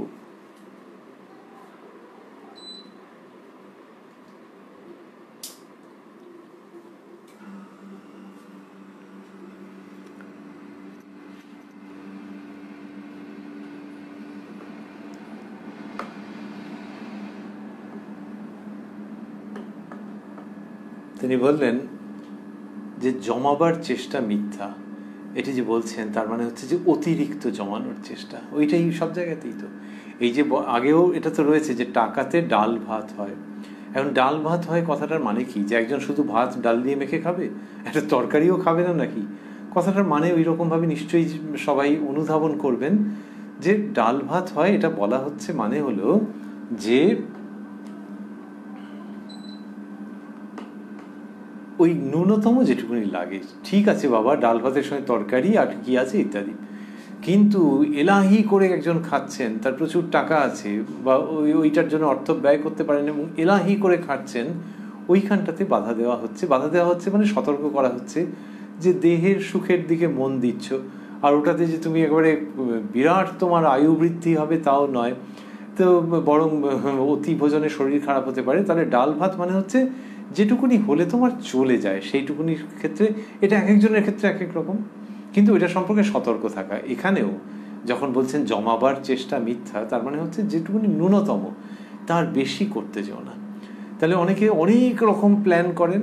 তাহলে কেউ যদি দীর্ঘমেয়াদী প্ল্যান করেন, নিজের সন্তানদের জন্য প্ল্যান করেন, তাহলে সেটা কি অপরাধ? এই তো জমাবার চেষ্টা, এইসব কথা যখন বলা হচ্ছে তার মানে গৃহীদের জন্যই তো কথা হচ্ছে। তাহলে যদি সন্তানদের জন্য দীর্ঘমেয়াদী লং টার্ম সেভিংস তা ইন্স্যুরেন্স করেন, তাহলে সেটা খারাপ না? খারাপ নয়। এটা ব্যক্তিকে বিচার করতে হবে। ব্যক্তি বিচার করবেন যে ওই যে অনেক জমাবার চেষ্টা করছেন, সেটার মধ্যে অনেক সময় আসক্তি ঢুকে যায়। আসক্তি ঢুকে যায় যে এই টাকাটা ওইখানে রইল এবং এরকম সুদে বাড়বে ইত্যাদি ইত্যাদি। জমাবার তো শেষ নেই। তো কেউ যদি সারা দিন রাত ওইটা নিয়ে চিন্তা করতে আরম্ভ করে, তখন ওটা হচ্ছে আসক্তির দিকে চলে গেল। এক। দুই হচ্ছে যে যিনি ঈশ্বর অন্বেষণ করছেন, তিনি জানবেন যে ঈশ্বরই সব কিছু। সুতরাং যা কিছু করা সেটা ঈশ্বরের ইচ্ছার অধীন হয়ে করা। এইটি শ্রীরামকৃষ্ণের মূল বাণী, যে ডাল ভাত খাওয়া থেকে আরম্ভ করে জমানোর চেষ্টা, এই সবটাই হচ্ছে ঈশ্বরের ইচ্ছায় যে এই পর্যন্ত করা গেল, তার বেশি আর দরকার নেই। তো লোকে যদি বলে যে তার বেশি তুমি অরক্ষিত রেখে গেলে ভবিষ্যৎকে, তখন হচ্ছে যে হারিয়ে আমি নিজেই সুরক্ষিত নই, তো আমি তো জানি সবটাই তাঁর ইচ্ছায়। আর নিজের সুরক্ষার যদি কথা ভাবতে আরম্ভ করি, সেটা বাড়াবাড়ি হয়ে যাবে এবং একসময় বিলাসিতার রূপ নেবে। তাহলে এই অ্যাডমিক্সচার, যে নিজের প্রচেষ্টা এবং ঈশ্বর নিয়ন্তা জেনে রেজিগনেশন, আত্মসমর্পণ, এই অ্যাডমিক্সচারটা সাধক বা সাধিকা নিজের মতো করে নেবেন। এবং যখন কেউ ঈশ্বরের দিকে অনেক এগোবেন, তখন দেখা যাবে যে ব্যক্তিগত প্রচেষ্টা ওর মধ্যে কমই আসছে এবং ব্যক্তি উপলব্ধি করছেন যে সবটাই তাঁর ইচ্ছায় হচ্ছে, এবং তখন তিনি যে ব্যক্তিগত প্রচেষ্টাটা দেবেন সেটাও তিনি দেখে যার পর নাই আনন্দিত হবেন যে ওটা ঈশ্বরের ইচ্ছায় হচ্ছে বলে তিনি ভেতরে ভেতরে দৃঢ়ভাবে অনুভব করছেন। সুতরাং ওই জমাবার চেষ্টা নিয়ে একটা বাড়াবাড়ি করা, এইটা শ্রীরামকৃষ্ণ দেখাচ্ছেন যে না, ওটা করতে নেই, ওটা করতে নেই। এবং আবারও আমরা স্মরণ করছি যে গৃহী মানুষ কতদূর পর্যন্ত করবেন বা করবেন না সেটা তিনি বিচার করবেন, যে ওই জমানোর চেষ্টার মধ্য দিয়ে আসক্তি চোরা পথে ঢুকছে কিনা এটা সম্পর্কে তিনি সতর্ক থাকবেন। আর শ্রীরামকৃষ্ণ তার স্বভাবসিদ্ধ ভঙ্গিতে বলছেন যে বেশি জমাতে গেলে কেসটা কি হয় জানো, এই ভঙ্গিতে যেন তিনি বলছেন, অনেক কষ্টে মৌমাছি চাক তৈয়ার করে আর একজন এসে ভেঙে নিয়ে যায়। তাহলে এটা উদাহরণ। মৌমাছির কপাল মন্দ সেটা নিয়ে আলাদা করে কিছু এনজয় করা হচ্ছে না, কিন্তু এই দেখো যে চাক তৈরি করছে, কত এফার্ট দিচ্ছে রে বাবা, কত রকমভাবে করছে, যা আরেকজন ভেঙে নিয়ে চলে গেল। তো সেই জন্যে খুব বেশি নিজে, তাহলে এখানে প্রসঙ্গটা থাকছে ওইটাই যে নিজে ওই যে মৌমাছির চাক তৈরি করবে, চাকের কত সাইজ, তেমনি একটা মানুষ ফ্যান্টাস্টিক একটা ইনভেস্টমেন্ট করেছেন, আরেকজন খুব স্মল স্কেলে করেছেন। স্মল স্কেলে যে ইনভেস্টমেন্ট, তাকেও বলা যেতে পারে যে তুমি ওই মৌমাছির চাক তৈরি করছো, ও তো একদিন ভেঙে যাবেই। তা নয়, দেখতে হবে যে স্মল স্কেল লার্জ স্কেল যাই হোক না কেন ওটা ঈশ্বরীয় স্কেলে আছে কিনা, ভগবানের উপরে ভরসা করে ভগবত বুদ্ধিতে সবটা করা হচ্ছে কিনা, তাহলে আর কোনো অসঙ্গতি নেই। এবার এইসব কথা যে গৃহী মানুষকে বলা হচ্ছে, এটা এদের কাছে ভালো লাগছে কি লাগছে না আমরা যদি ভাবি, আবারও স্মরণ করে নিচ্ছি সেই তিনজন পুণ্য চরিত্রের কথা। শ্রীরামকৃষ্ণ যখন কথা বলছেন, এই 23শে অক্টোবর 1885 বসে আছেন শ্রীযুক্ত লাটু, শশী ও শরৎ। উত্তরকালে যারা শ্রীমৎ স্বামী অদ্ভুতানন্দজি, রামকৃষ্ণানন্দজি ও শারদানন্দজি। তো এরা বসে আছেন। তো কিন্তু গৃহী মানুষের কাছে বলছেন তো ডাক্তার সরকার ইমিডিয়েট রেসিপিয়েন্ট, তার একজনের দিকে তো মূলত তাকিয়ে বলা। তো এখানে ডাক্তার সরকার কি বলছেন, এই যে বললেন ডাল ভাত হলেই চলে যায়, জমানোর চেষ্টা বৃথা, এইসব যখন বলছেন তখন ডাক্তার সরকারের কেমন লাগছে? একটু আগে তো সন্ন্যাসীর আদর্শের কথা হয়েছে, তো ডাক্তার সরকার কি ভাবছেন যে এইগুলো আফটার অল সন্ন্যাসীর জন্য, এগুলো গৃহীর জন্য নয়, তাই কি ভাবছেন? না। কি করে জানা যাচ্ছে? শ্রীরামকৃষ্ণ যখন বলছেন যে জমাবার চেষ্টা মিথ্যা, অনেক কষ্টে মৌমাছি চাক তৈয়ার করে আর একজন এসে ভেঙে নিয়ে যায়, তখন ডাক্তারবাবু বলছেন, মাস্টারমশাই লিখছেন, ডাক্তার জমাচ্ছেন কার জন্য? না একটা বদ ছেলের জন্য। এইখানে নিয়ে এলেন ডাক্তারবাবু। তার মানে একটা লোকে বলে ভুক্তভোগী, তো সে নিজের জীবন দিয়ে হোক, অন্যান্য পরিচিতদের জীবন দিয়ে হোক, ডাক্তারবাবু এই পুরো কথাটাকে এন্ডোর্স করছেন যে ওই যে মৌমাছির ওই চাক ভেঙে নিয়ে চলে গেল, এই ব্যাপারটা শ্রীরামকৃষ্ণ যা বলছেন একেবারে মক্ষম বলেছেন তিনি। এইটা ডাক্তারবাবুর মনোভাব। না হলে তো উনি ঘরে চুপ করে থাকতেন বা প্রতিবাদ করতেন। অনেক সময় আমরা দেখেছি যে প্রতিবাদ করেছেন, এরপরেও আছে। শ্রীরামকৃষ্ণ যখন কোনো একটা প্রসঙ্গ করছেন, একটা উদাহরণ দিচ্ছেন খুব সুন্দর, ডাক্তারবাবু আবার মিটিমিটি হেসে যেন বলছেন যে না, অমুক হলেও তমুক হয়, যেগুলো আমরা আগে লক্ষ্য করেছি যে অনেকটাই হচ্ছে যে নিজের বিদ্যা বুদ্ধির যেন একটা নিদর্শন রাখার জন্য বলা, খুব একটা খুলছে না, কিন্তু বলেছেন, মানে তার মধ্যে বুদ্ধি আছে। কিন্তু শ্রীরামকৃষ্ণ যে প্রসঙ্গে বলছেন সেই প্রসঙ্গের মধ্যে ফিট করাতে পারেননি, তা বলতে তিনি দ্বিধা করেন না। আর এখানে তো বলবার একেবারে সাংঘাতিক রকমের ছিল, লুজ বল, সেই দিক দিয়ে না, লুজ বল নয়। এটা হচ্ছে এমন পছন্দ হচ্ছে ডাক্তারবাবুর যে তিনি ওটাকে রিপিট করছেন তার অভিজ্ঞতার আলোকে যেন, এবং বলছেন জমাচ্ছেন কার জন্য? না একটা বদ ছেলের জন্য। তাহলে ভেতরে কতটা খারাপ লাগা, কতটা মোহভঙ্গ, কতটা রূঢ় সত্যকে অলরেডি দেখে ফেলা থাকলে এই ধরনের উক্তি সঙ্গে সঙ্গে বেরিয়ে আসে। শ্রীরামকৃষ্ণ যখন বলছেন, আসলে ওর কথার প্রতিবাদ এক্ষেত্রে হবে কেন? তিনি তো গৃহী মানুষকে খাটো করার জন্য বলেননি, গৃহী মানুষের দিকে তাকিয়ে বক্রোক্তি করার জন্য বলেননি, গৃহী মানুষকে আন্ডারমাইন করবার জন্য বা তার বেশি দূর হবে না এটি বলবার জন্য বলেননি। পরম সুহৃদের মতো বলছেন। তো ডাক্তারবাবুর ভেতর থেকে এই কথাটা উঠে এলো, জমাচ্ছেন কার জন্য? না একটা বদ ছেলের জন্য। শ্রীরামকৃষ্ণ বদ ছেলে, পরিবারটা হয়তো শ্রীরামকৃষ্ণ বদ ছেলে, মানে ওই ডাক্তারবাবু যেটা বললেন সেটা বললেন, হ্যাঁ একদম ঠিক, এছাড়াও আছে। শ্রীরামকৃষ্ণ বলছেন বদ ছেলে, পরিবারটা হয়তো নষ্ট, উপপতি করে, তোমারই ঘড়ি তোমারই চেন তাকে দেবে। এক্সট্রা ম্যারিটাল রিলেশনশিপ, তা এইটার আছে। তা বলছেন পরিবারটা হয়তো নষ্ট, উপপতি করে, তোমারই ঘড়ি তোমারই চেন তাকে দেবে, তার মানে তুমি ওই সব তাকে দিয়ে, মানে তাকে তুমি এ করেছো, তোমার লাইফ পার্টনার করেছো, টাকা ফাকা জমিয়েছো, তার জন্য জমিয়েছো, নিজেও সব ভালো করেছো, যা ঘড়িটা পাচ্ছ না, চেনটা পাচ্ছ না, তখনকার দিনের ওইগুলো বিলাসিতার উপকরণ বলেই গণ্য হতো, তো এগুলো পাচ্ছ না, কোথায় কোথায় গেল, উনি দিয়ে দিয়েছেন, যা। এইরকম একটা কঠিন কঠোর জায়গায় শ্রীরামকৃষ্ণ নিয়ে যাচ্ছেন ডাক্তারবাবুর কথার সূত্রে। তারপরে বলছেন তোমাদের পক্ষে স্ত্রীলোক একেবারে ত্যাগ নয়। ওই যে আমরা বলছিলাম যে খুব মর্মের কথা বলছেন, সহানুভূতির সঙ্গে, তো সেই জন্যে তার কথা এত গৃহীত হচ্ছে। তোমাদের পক্ষে স্ত্রীলোক একেবারে ত্যাগ নয়, সদারায় গমন দোষের নয়, তবে ছেলেপুলে হয়ে গেলে ভাই ভগ্নির মতো থাকতে হয়।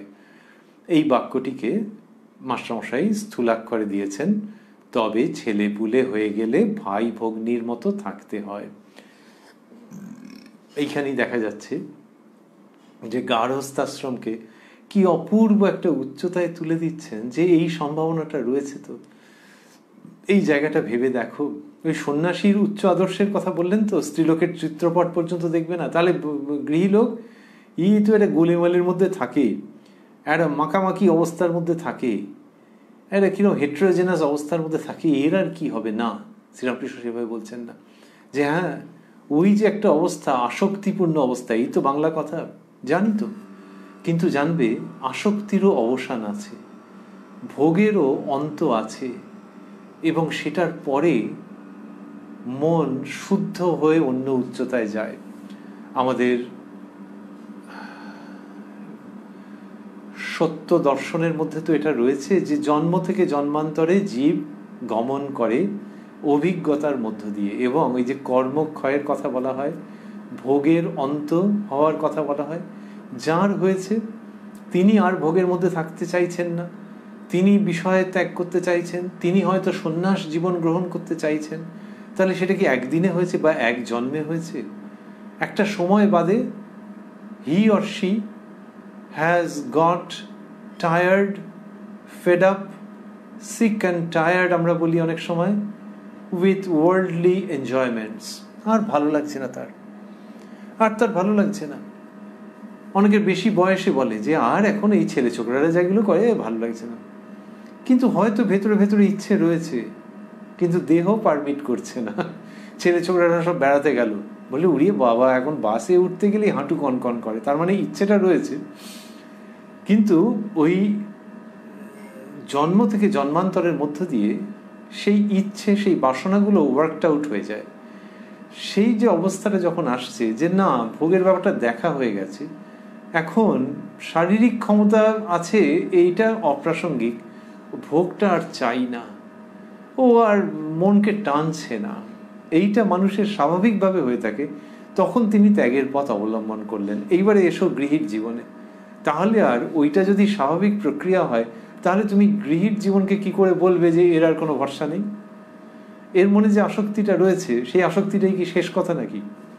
তার রূপান্তর নেই, তার বিবর্তন নেই, তার শুদ্ধিকরণ নেই, তার ওয়ার্কড আউট হয়ে যাওয়ার সম্ভাবনা নেই। সেইখানেই শ্রীরামকৃষ্ণ এটি ধরিয়ে দিচ্ছেন, কি অপূর্বভাবে ধরিয়ে দিচ্ছেন, যে একটা পথ না দেখালে লোকে যায় কোথায়। ওই যে আমাদের ছোটবেলায় এসেছিল যে তোমার জীবনের লক্ষ্য, তা কেউ বুঝে, অনেকেই না বুঝে, যা একজন কেউ শিখিয়ে দিয়েছে, মুখস্থ করে দিয়েছে, ওইটা দিয়ে লিখে দিল। সত্যি সত্যি যদি কারোর জীবনের লক্ষ্য স্থির হয়ে যায়, সেটা ছোট বয়সে রচনা লেখার আগে হতে পারে, পরবর্তীকালে হয়ে যেতে পারে যে জীবন রচনা সে কিভাবে করবে, তাহলে সেই ব্যক্তির পক্ষে তো খুব সুবিধে। কেউ হয়তো একজন তাকে একটু নেশা ধরিয়ে দিয়েছে যে আরে তুই যাই করিস না কেন ডাক্তারিটা জানবি দারুণ, কাউকে হয়তো বলেছে যে দেখবি ডাক্তার এই হসপিটালে অন্য জায়গায় যে আছেন টাছেন, ওরে বাবা, কেউ অপারেশন করছেন, কেউ অন্য চিকিৎসা করছেন, বলে বলে ডাক্তারি সম্পর্কে এমন একটা কিছু বললো, এর মনের মধ্যে সেই আগ্রহটা জেগে গেল যে সে ডাক্তার হবে। আরেকজন কাউকে কেউ কাব্য সাহিত্যের নেশা ধরিয়ে দিল, যে দেখ এই লাইনটা দেখ, এই কথাটা এইভাবেও বলা যেতে পারতো, কিন্তু ইনি যেভাবে বলছেন তার মধ্যে থেকে দেখ দুটো তিনটে মানে বেরোচ্ছে, আর দেখ এর মধ্যে ছন্দটাও কিরকম ধরা আছে, ছন্দটা তোকে শেখাচ্ছি। ও কাব্যের নেশা ধরে গেল তার, এবং সে সেই পথেই চললো। এরমভাবে যে তুমি যে আমায় বুঝিয়ে দিলে কাকু, এরকম কেউ বোঝায়নি, কি কাকিমা তুমি যে এরকম বুঝিয়ে দিলে এরকমভাবে কেউ বোঝায়নি। তারপর বাবা মা বললো যে তুই কি পড়তে চাস বল, আমরা তোর ওপর ডাক্তার ইঞ্জিনিয়ার হতে হবে এরকম কিছু চাপাচ্ছি না, তোর কি ইচ্ছে। তখন সে বলে যে দেখো আমি সাহিত্য নিয়ে পড়বো। তা বাবা বলছে যে বলবি তো আগে, নিশ্চয়ই পড়বি। এই তার জীবনের গতিপথ নির্ধারিত হয়ে গেল। শ্রীরামকৃষ্ণ সেই গতিপথ নির্ধারণ করে দিচ্ছেন এবং ওই রকমভাবে বলছেন কি অপূর্ব, তবে ছেলেপুলে হয়ে গেলে ভাই ভগ্নির মতো থাকতে হয়। অসাধারণভাবে চক আউট করে দিচ্ছেন যে তুমি কি ভাবছো যে এই আসক্তির মধ্যে ঘোঁত ঘোঁত ঘোঁত ঘোঁত করে থেকে যাওয়া এটাই be all and end all. আসক্তির জায়গাটা বুঝি। আর চলো একটা দৃষ্টান্ত স্বরূপ বলছি যে ওই রকম যে হলো, তাহলে একজন পরমহংস তিনি বলছেন যে তবে ছেলেপুলে হয়ে গেলে, এই রে এইসব কথা ইনি বলছেন, হ্যাঁ বলছেন, এবং সেখানে বাক্য শেষ হচ্ছে না, অসমাপিকা ক্রিয়া, তবে ছেলেপুলে হয়ে গেলে ভাই ভগ্নির মতো থাকতে হয়। উচ্চতর আদর্শটাকে সঙ্গে সঙ্গে ওইখানে প্রদর্শন করছেন, হ্যান্ড ওভার করে দিচ্ছেন। হাজব্যান্ড ওয়াইফকে ভালোবাসছেন, তাদের কনজুগাল লাইফকে অ্যাকনলেজ করছেন যে ভেতরের সংস্কার যখন রয়েছে সেটা হবে। ওই যে আমরা ভাবছিলাম যে সন্ন্যাসীর পূর্ব অবস্থা, তো সেইখানটাতে শ্রীরামকৃষ্ণ এই গিফট দিচ্ছেন। This is a wonderful gift to a husband and wife, to a couple. যে বিয়ের সময় লোকে কত উপহার দেয়, আর এই যুগ্ম জীবনে কনজুগাল লাইফে শ্রীরামকৃষ্ণের বোধহয় শ্রেষ্ঠ উপহার যে তবে ছেলেপুলে হয়ে গেলে ভাই ভগ্নির মতো থাকতে হয়। দুটো দিককেই যিনি জানেন, গার্হস্থ্যাশ্রমকে জানেন, সন্ন্যাস আশ্রমকে জানেন, দুটো দিক সম্পর্কে তিনি পূর্ণরূপে অবহিত, এবং সবচেয়ে গুরুত্বপূর্ণ কথা, দুটো দিককেই যিনি প্রাণের সঙ্গে ভালোবাসেন, সেই শ্রীরামকৃষ্ণ এই উপদেশ দিচ্ছেন। এই রকমই তিনি দিতে পারেন, যে দুটো দিককেই ভালোবেসে এই উপদেশ দেওয়া। তারপর বললেন কামিনী কাঞ্চনে আসক্তি থাকলেই বিদ্যার অহংকার, টাকার অহংকার, উচ্চ পদের অহংকার, এই সব হয়। কামিনী কাঞ্চনে আসক্তি যখন রয়েছে তখন এগুলো হচ্ছে বিদ্যার অহংকার, টাকার অহংকার, উচ্চ পদের অহংকার, এইসব হয়। আগে আমরা এটি কতক কতক স্মরণ করেছি। তারপরে বলছেন শ্রীরামকৃষ্ণ আরো, অহংকার না গেলে জ্ঞান লাভ করা যায় না, উঁচু ঢিপিতে জল জমে না, খাল জমিতে চারিদিককার জল হুড় করে আসে। বললেন যে অহংকার না থাকলে, অহংকার না গেলে জ্ঞান লাভ করা যায় না। জ্ঞান লাভ বলতে তিনি যেটা বোঝান সেটি হচ্ছে যে তথাকথিত ভক্তি পথ, তথাকথিত জ্ঞান পথ, এই সবগুলোকেই নিয়ে বলেন যে ওই ঈশ্বরীয় সত্য, পারমার্থিক সত্য, ওইটা বুঝেছো কিনা। জগৎ ব্যাপারের যে জ্ঞান সেটা এমনিতে অজ্ঞান, অনিত্য বস্তুতে।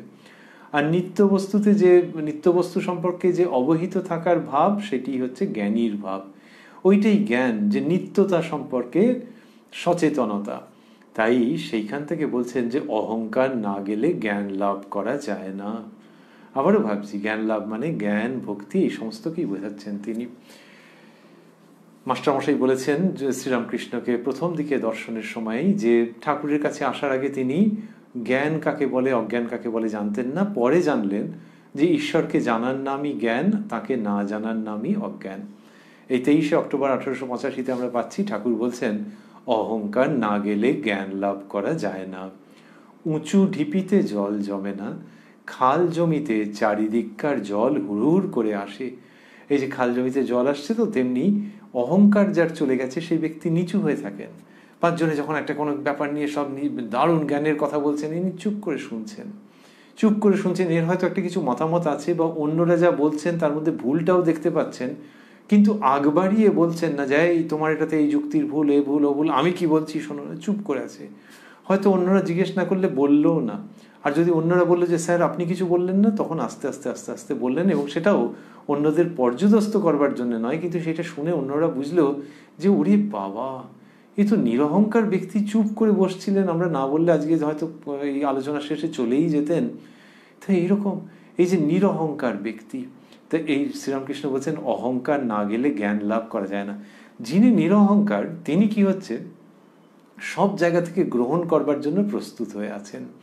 ওই যিনি অহংকার যার রয়েছে, এখানে কিন্তু শ্রীরামকৃষ্ণ কোনো মতেই সেই একবারে সেই খাতা নিয়ে নম্বর দেওয়ার মতো করে কথা বলছেন না, অন্যকে লজ্জিত করার মতো কথা বলছেন না এইখানেও এবং সারা জীবনেও, কিন্তু এই স্বরূপটাকে দেখাচ্ছেন যে এরকম হয়, এখান থেকে উত্তীর্ণ হতে হবে। অহংকার না গেলে জ্ঞান লাভ করা যায় না, এটি প্রথমত বললেন। আর বললেন উঁচু ঢিপিতে জল জমে না, খাল জমিতে চারিদিককার জল হুড়ুর করে আসে। তাই এই যে খাল জমি, নিচু জমি, সেখানে অন্য দিককার জল চলে আসছে, আর উঁচু ঢিপিতে জল জমে না। তাহলে অন্য দিককার জল চলে এলে কি হবে? এই চাষাবাদের সুবিধা হবে। আর যদি ঢিপি জমি হয়, সেখানে তুমি যদি চাষাবাদ করবার চেষ্টা করো, জল থাকছে না, জল না থাকলে কি করে সেই জমিতে চাষ হবে? তেমনি যিনি নিচু হয়ে থাকছেন, যার অহংকার নেই, অহংকার হচ্ছে ঢিপি, আর যার অহংকার নেই তিনি কি হয়েছে যে সব জায়গা থেকে গ্রহণ করবার জন্য প্রস্তুত, এবং সব জায়গা থেকে তার কাছে জ্ঞান এসে উপস্থিত হয়। আমাদের শাস্ত্রেও এইরকমভাবে প্রার্থনা করা হয়েছে যে সব দিক থেকে আমার কাছে জ্ঞান রাশি এসে উপস্থিত হোক। এই যেটি বলা হয়েছে, জ্ঞান রাশি এসে উপস্থিত হোক, মানে আমি কোথাও কোনো বাধা দিচ্ছি না, যত দিক থেকে আসুক জ্ঞান আমার কাছে আসুক, এরকম প্রার্থনা করা হয়েছে। তো যিনি অহংকারী নন, নিরহংকার ব্যক্তি, তিনি সব সময় গ্রহণ করবার জন্য প্রস্তুত হয়ে আছেন। এবং কি গ্রহণ করছেন? যেখান থেকে যেরকম ইনপুট আসছে, ঈশ্বরীয় প্রসঙ্গ সেটি যখন আসছে বিভিন্ন রকমভাবে সেটা শোনবার জন্য প্রস্তুত হয়ে আছেন। এমনকি কেউ হয়তো বললেন যে আপনার কিন্তু এইটা ভুল হচ্ছে, আপনি যে ভাবছেন এরকম এরকম, এই যেই ভুল হচ্ছে, যে অহংকারী ব্যক্তি সে ওইখানেই রেগে গেল যে আমার ভুল দেখাচ্ছে, দাঁড়াও এমন আচ্ছা মতো দেবো না। আর যিনি নিরহংকার তিনি ভাবছেন যে আচ্ছা দেখি কি বলছে, দেখি কি বলছে, হয়তো দেখলেন একটা ঠিক ঠিক পয়েন্ট বলেছে, যে এই ভাবনাটার মধ্যে ভুল ছিল, তাহলে সেইটাকে তিনি গ্রহণ করলেন, সঠিকটাকে গ্রহণ করলেন। যাবৎ বাঁচি তাবৎ শিখি, শ্রীরামকৃষ্ণ বলছেন। তো এইটা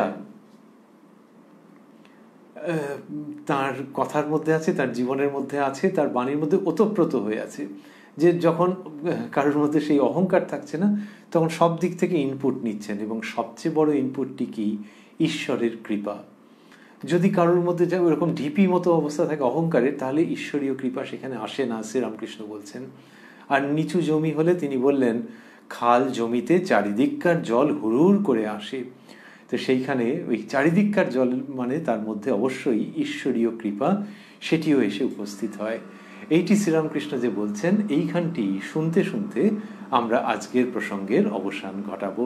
আমরা রয়েছি উদ্বোধন কার্যালয়ে প্রকাশিত শ্রী শ্রী রামকৃষ্ণ কথামৃতের 944 পৃষ্ঠায়। আর আগেই স্মরণ করেছি আমরা যে রয়েছি 23শে অক্টোবর 1885 প্রসঙ্গে শ্যামপুকুর বাটিতে শ্রীরামকৃষ্ণের পূত পবিত্র সান্নিধ্যে। তাঁরই কৃপা সাপেক্ষে এই অনুষ্ঠানে আপনারা আমরা আবারও মিলিত হব আগামীকাল প্রাণারাম বাংলা ইউটিউব চ্যানেলে, যেখানে সপ্তাহের প্রত্যেক দিন সম্প্রচারিত হয় এই কথায় কথায় কথামৃত অনুষ্ঠানটি। শুরুর সময় থাকে রাত্রি 9টা। আর কোষ্টি পাথর প্রাণারাম ইউটিউব চ্যানেলে প্রত্যেক সপ্তাহের শনিবার সম্প্রচারিত হয় শ্রী শ্রী মায়ের কথা। শুরুর সময় থাকে সন্ধে 6টা। আজকে যে প্রসঙ্গ আমরা শুনছিলাম, সেখানে দেখলাম যে শ্রীরামকৃষ্ণের সমীপে গিরিশবাবু রয়েছেন, এবং তিনি যে গায়ক রামতারণ মহাশয়কে এনেছেন, তিনি গান গাইছেন। গানের সঙ্গে সঙ্গে শ্রীরামকৃষ্ণের ভাব হচ্ছে। তারপরে গান সমাপ্ত হওয়ার পর দেখা যাচ্ছে যে ভক্তেরা রয়েছেন এবং তাদের মধ্যেও ভাবান্তর হয়েছে। শ্রীযুক্ত ছোট নরেন ধ্যানে মগ্ন হয়ে আছেন। শ্রীরামকৃষ্ণ ডাক্তার সরকারের সুপুত্র, তার সম্বন্ধে কি বলেন সেটি উল্লিখিত হলো। তার সম্পর্কে যে উচ্চ ভাবের কথা বলেন সেটি উল্লিখিত হলো। এটির প্রসঙ্গ যখন হচ্ছে, ডাক্তারবাবু আবার কিছু বলছেন, তার হতে হতে দেখা গেল যে শ্রীরামকৃষ্ণ বলছেন ওই উক্তিটি যে সরলভাবে ডাকলে তিনি শুনবেনই শুনবেন। শম্ভু মল্লিকের নাম উল্লেখ করে এটি বললেন তিনি। আর কম বয়সী ভক্তদের ওপরে কেন তার সমধিক আস্থা স্থাপন, সেটিকে ব্যক্ত করলেন, যে তাদের ভেতরে বিষয় বুদ্ধি ঢোকেনি। আর বললেন যে ঈশ্বর বিষয় বুদ্ধি থেকে অনেক দূরে। করতে করতে বললেন যে সংসারী মানুষের পক্ষে কামিনী কাঞ্চন ত্যাগ তাদের পক্ষে নয়, অর্থাৎ পূর্ণ ত্যাগের কথা বলছেন। সন্ন্যাসীর পক্ষে ত্যাগ এবং সন্ন্যাসীর পক্ষে ত্যাগের যে উচ্চতম পরাকাষ্ঠা সেটির কথা তিনি অভ্রান্ত ভাষায় প্রকাশ করলেন। আর গৃহী মানুষদেরকে পুনরায় বললেন যে তোমরা জানবে যে টাকাতে ডাল ভাত হয়, পরবার কাপড়, থাকবার একটি স্থান হয়, ঠাকুরের সেবা, সাধু ভক্তের সেবা হয়, জমাবার চেষ্টা মিথ্যা, এটি বললেন। এবং সেটি যখন বলছেন তখন ডাক্তার সরকারও সেটিকে সমর্থন করলেন। আবারও গৃহী মানুষের কথায় এসে শ্রীরামকৃষ্ণ বললেন যে ছেলেপুলে হয়ে গেলে ভাই ভগ্নির মতো থাকতে হয়। বললেন যে কামিনী কাঞ্চনে আসক্তি থাকলেই বিদ্যার অহংকার, টাকার অহংকার, উচ্চপদের অহংকার এইসব হয়, আর অহংকার না গেলে জ্ঞান লাভ হয় না, উঁচু ঢিপিতে জল জমে না, খাল জমিতে চারিদিককার জল হুড় হুড় করে আসে। এই যে শ্রীরামকৃষ্ণ বলছেন তার মধ্যে গৃহী জীবনের জন্য যে এরকম কথা, সন্ন্যাস জীবনের জন্য যে কথা আমরা স্মরণ করছিলাম, যে উচ্চতম আদর্শের কথা বলছেন, এবং দুটো জীবনকেই কি সুন্দর তিনি জানেন, আর দুটো জীবনেরই তিনি শুভাকাঙ্ক্ষী, আর দুটো জীবনকেই উচ্চতম উদ্দেশ্যের দিকে তিনি পরিচালিত করে দেন। ইনি কে? এটা মনে হয় এমনি মানুষের পক্ষে সম্ভব নয়। এমনি মানুষের পক্ষে একটা জীবন সম্পর্কে তিনি বলতে পারেন যে গৃহী জীবনের ডুজ অ্যান্ড ডোন্টস। এমনি একজন ত্যাগব্রতী মানুষ সন্ন্যাস জীবনের সম্বন্ধে বলতে পারেন। আবার ত্যাগব্রতী মানুষ গৃহী জীবন সম্পর্কেও তার একটা ইনসাইট থাকে। কিন্তু শ্রীরামকৃষ্ণের এইটা শুধু ইনসাইট বললে খুব কম বলা হয়ে যাচ্ছে। ওই একেবারে হাতের মধ্যে পুরোটা যে প্রসঙ্গ হচ্ছিল, সেইভাবে গৃহী জীবনকে জানা, সেইভাবে সন্ন্যাস জীবনকে জানা, সন্ন্যাস জীবনের কথা বিভিন্ন প্রসঙ্গে যা বলছেন, সেই সত্য রজ তম রজ সত্যকে অতিক্রম করে ত্রিগুণাতীত অবস্থা। নিজের প্রসঙ্গে বলছেন এখানকার অনুভূতি বেদ বেদান্তকে ছাড়িয়ে গেছে। জগন্মাতার সঙ্গে তিনি কথা বলেন, কি নিভৃত অন্তরঙ্গ আলাপচারিতার অপূর্ব মুহূর্ত এক একটি সৃষ্ট হয়। আবার সেই তিনি গৃহী জীবনের সম্পর্কে বলছেন যে তবে ছেলেপুলে হয়ে গেলে ভাই ভগ্নির মতো থাকতে হয়। এইটা ঠিক মানুষের পক্ষে বোধহয় এই স্প্যানে থাকা সম্ভব নয়, এই বিস্তারে থাকা সম্ভব নয়। সেটি যিনি করছেন তাকেই জগতের কত কত মানুষ বলেছেন যে যিনি করছেন তিনি রামকৃষ্ণ পরমহংস আসলে সেই সচ্চিদানন্দ স্বয়ং, যার ইচ্ছায় এই জগৎ চলে, যার মধ্যে এই জগৎ বিধৃত হয়ে আছে।